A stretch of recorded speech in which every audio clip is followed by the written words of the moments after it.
We took a red-eye flight to New York City. I got maybe like 20 minutes of sleep, so really I was up the whole night.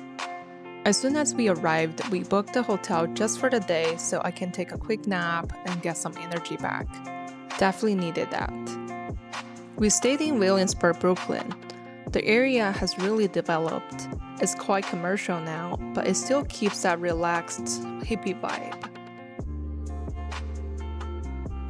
Later on, we met up with Casey's high school friend. He took us to this rooftop bar in Brooklyn, and the view was just incredible. A full skyline of Manhattan right in front of us. Such a great way to begin the trip.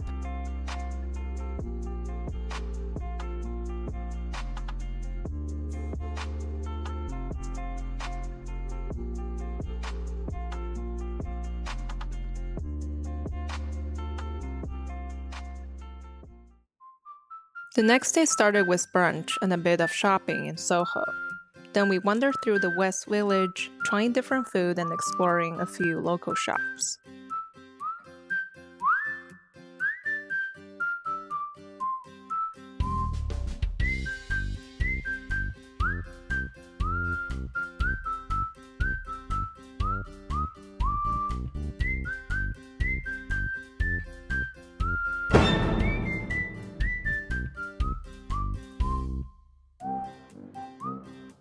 We walked past this really interesting shop called Puerto Rico Importing Co.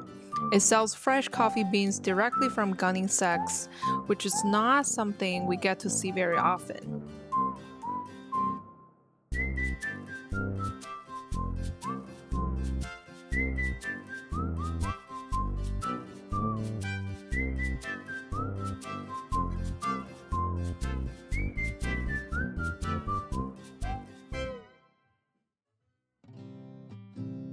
In the afternoon, we hit all the classic tourist spots.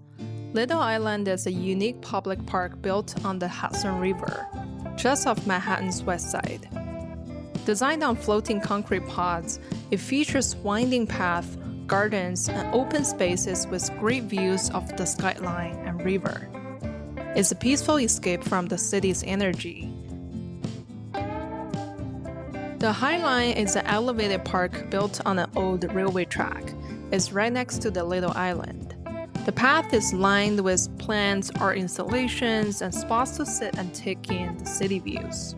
It's a peaceful, scenic walk that lets you experience New York City from a completely different angle, high above the hustle and bustle.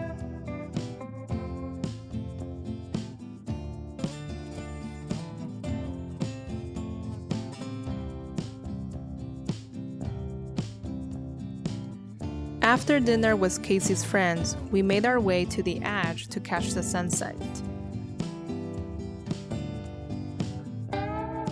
The Edge is one of the highest outdoor skydecks in New York City, with stunning views of the skyline and beyond. Time slots during sunsets tend to be slightly more expensive, but it's absolutely worth it.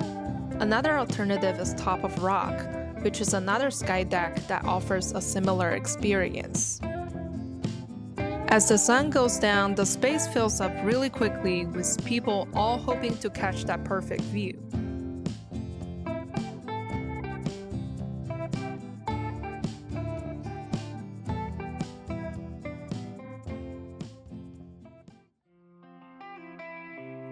On our way back to the subway, it felt like the city was just waking up.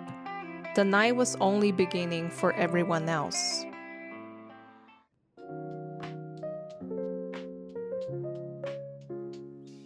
Day 3 was all about exploring the Upper East Side. We started the day with brunch again with our friends. Good food, great vibes, and a slow, easy start to the morning.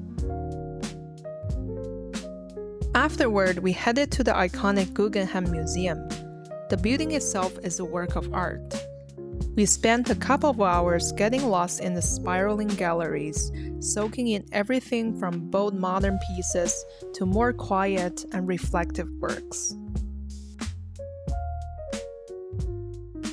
From there, we slowed things down with a peaceful walk through Central Park. It's always surreal how this massive green sanctuary exists right in the heart of this fast-paced city. Musicians fill the air with soft melodies, street performers added colors to the pathways, and it truly felt like everyone was carving out their own little space in the city, and that's the magic of New York.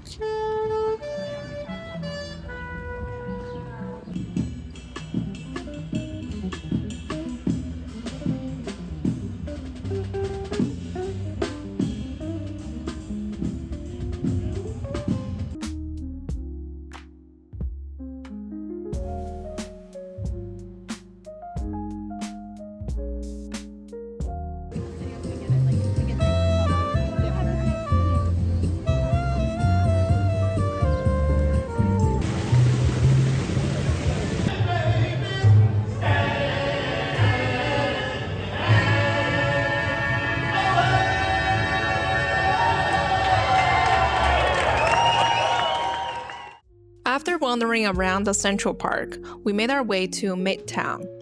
Bryant Park is another chill place surrounded by skyscrapers.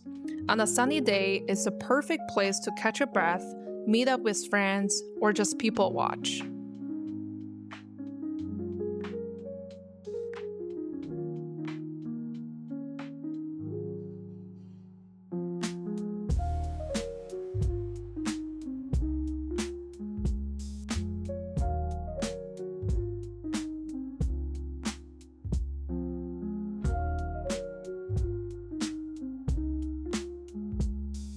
To wrap up the evening, we headed to Broadway to see Chicago. The music was full of energy and the whole vibes were so cheeky and full of character. It was so much fun. We began our day 4 with some delicious New York-styled Reuben deli. Each neighborhood has its own spots, so really there are different options to choose from. Saucy, mouth-watering, and fulfilling. It's just something you have to try.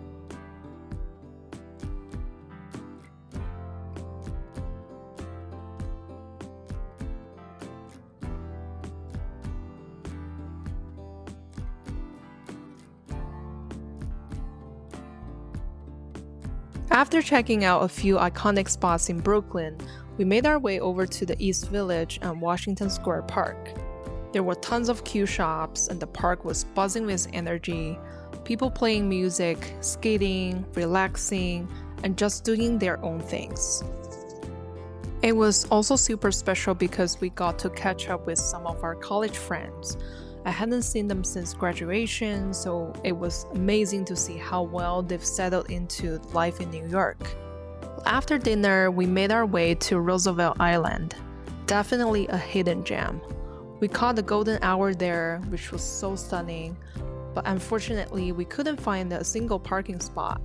So after cruising around a bit, we decided to head straight to Flushing. Flushing reminded me of a lot of Richmond in Canada.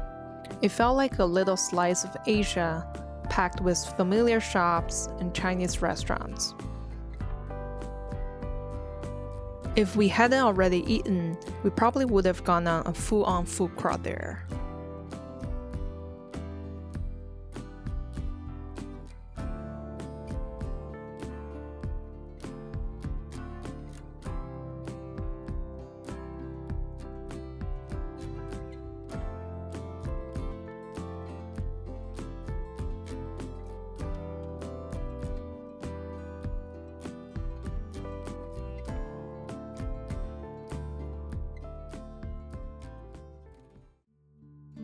Our last day in Brooklyn was super chill. It was exactly what we needed before wrapping up the trip.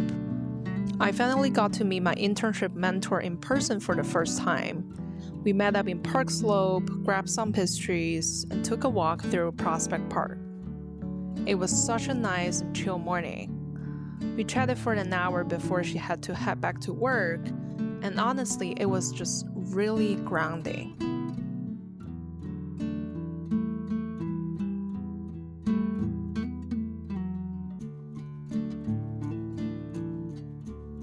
I love the nature in Brooklyn. I could actually see myself living here.